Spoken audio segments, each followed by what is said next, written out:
So there is a connection between sin and sickness. Now I think, let me come back kind of the other way, and I think this is really important. I think you've got to be really, really careful with this, okay?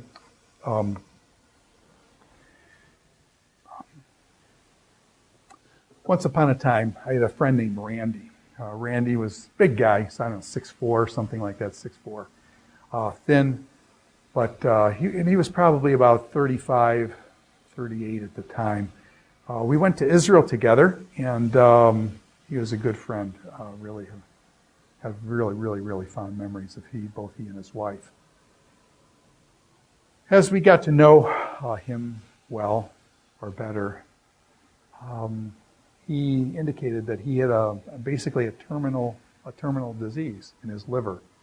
Now, what's the problem with the liver? You realize you only get one liver, and you get you got kidneys. Somebody can donate kidneys. You can swap things around, that kind of thing. Not with the liver. The liver goes, you're dead. Okay, and so Randy's got a liver disease. Apparently, there were like 4 other people in the country, or for every like 100 million people. This disease is so rare that even a place like Mayo Clinic in Minnesota, they said, we know what this disease is. We know it's fatal, so we know you're dead. But it's just we don't know how to cure the disease because there's only, there's like 4 or 8 people in the country that have this disease. It's so rare that we aren't studying it that much. We know when it comes up what it does and stuff, but we don't know how to solve it. And so basically, Randy's told he's got this stuff going down. It was really tough on both he and his family. He's got a young daughter. I think she was 16 at the time. I don't know exactly, but she was a teenage girl. You can imagine seeing your father, this big, strong, strapping guy, being told that he's got this terminal disease, and you know that it's eating away at his insides, and you know that your dad, who you look up to and honor, is going to die. He's taking all these high-powered medicines that do all sorts of crazy things with his head. And so he acts crazy sometimes. I mean, he was a great guy. He's crazy half the time anyways, but and in a good sense, the sense that I like in terms of playfulness and stuff, that he was a very creative and fun individual to be around, just absolute joy. But then these medicines start doing stuff to him and things. And so when Randy and I were over in Israel, we went to the pool of Bethesda, just inside Lion's Gate. You go 50, 60 yards in and take a right. There's the pools of Bethesda. Do you remember Jesus in John chapter 5? It talks about the waters. And then there was a guy who was crippled there. And basically Jesus comes up to the guy, and the guy says, Jesus, hey, you're crippled and stuff. The guy says, what are you doing here? Basically the guy says, I don't have anybody to put me in the water. When the waters move and the healing power of the waters come, the first one in gets healed. I don't have anybody to put me in the water.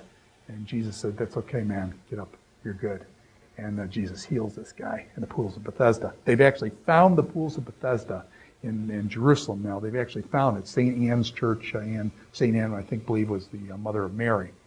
Anyway, so we go in there in the St. Anne's Church and stuff, and Randy and I prayed for his healing, that God would heal him. He was only supposed to live for a few years after that, and it was really kind of interesting. I'm at Gordon College now. I'm a million miles away from where I used to teach at Grace Theological Seminary in Winona Lake, Indiana. And it was interesting. In 2005, I looked up, this is like probably 10 years, 8 years after we were in Israel together. Randy was still alive. I just saw, I haven't kept up with him on a Facebook person and stuff, but I know in 2005, and then I think it was 2008, that Randy was still alive, and I just praise God for that. I view that as a miracle. So, but the point I want to get to is that Randy had some friends, and they were going to a church, and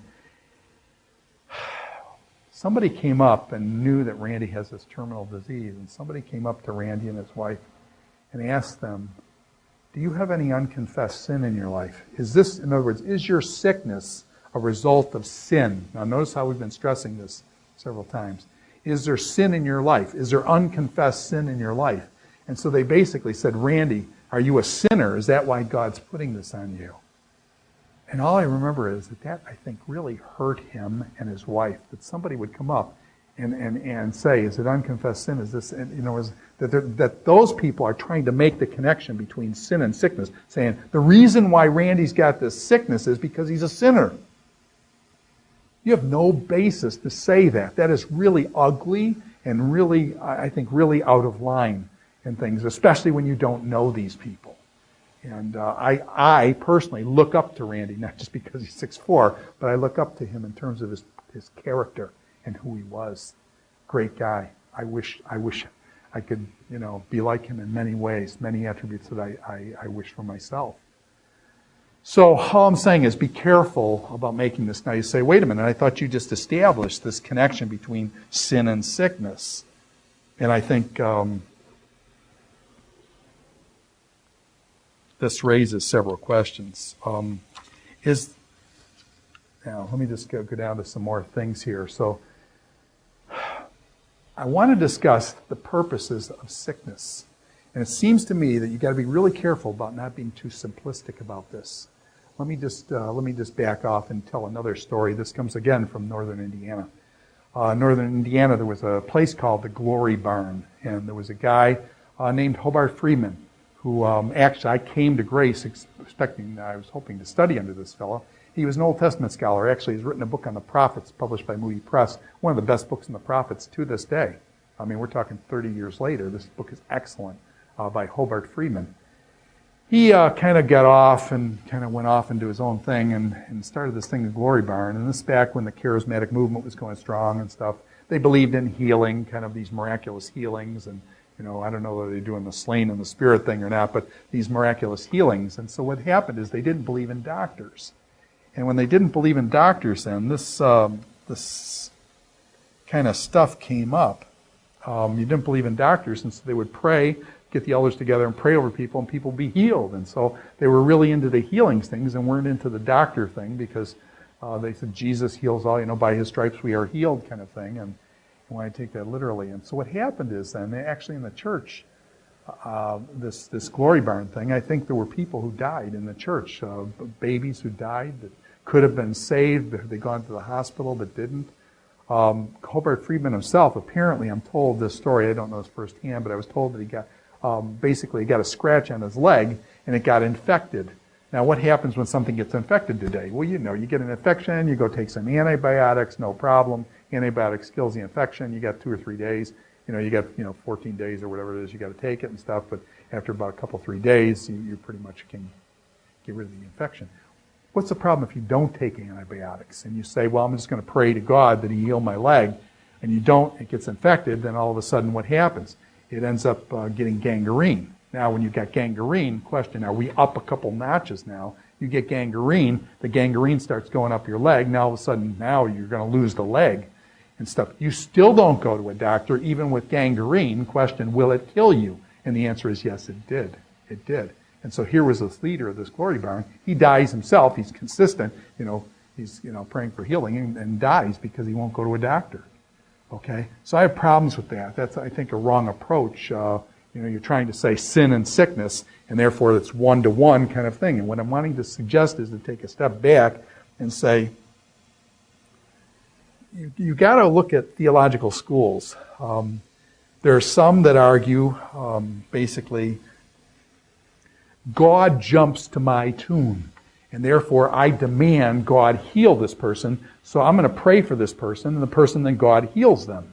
And it's kind of almost like magic, okay? It's almost like magic. I pray, God heals. And it's like, I got this lever, it's a vending machine. It's a vending machine. I pull the lever, and the candy drops out. And so God is the divine vending machine. This person's sick, I pray, God heals people, I pull the vending machine, boom, the person gets healed. And you see what that does is it makes it almost like magic, like God is a divine vending machine. Life is not that simple.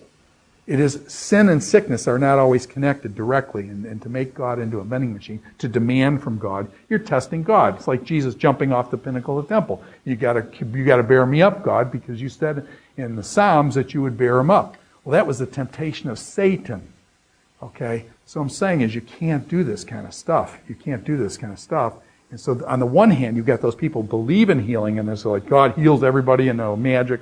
We're going to demand from God that he heals this kind of stuff. You can't do that kind of thing. On the one hand. On the other hand, you have what are called cessationists. Now, what are cessationists? Cessationists say that God did all these miracles back when the book of Acts was starting up, and now God doesn't act like that anymore. So there's an ending now of God's miracles. So that's why they call it cessationist. God has ceased to do these miracles.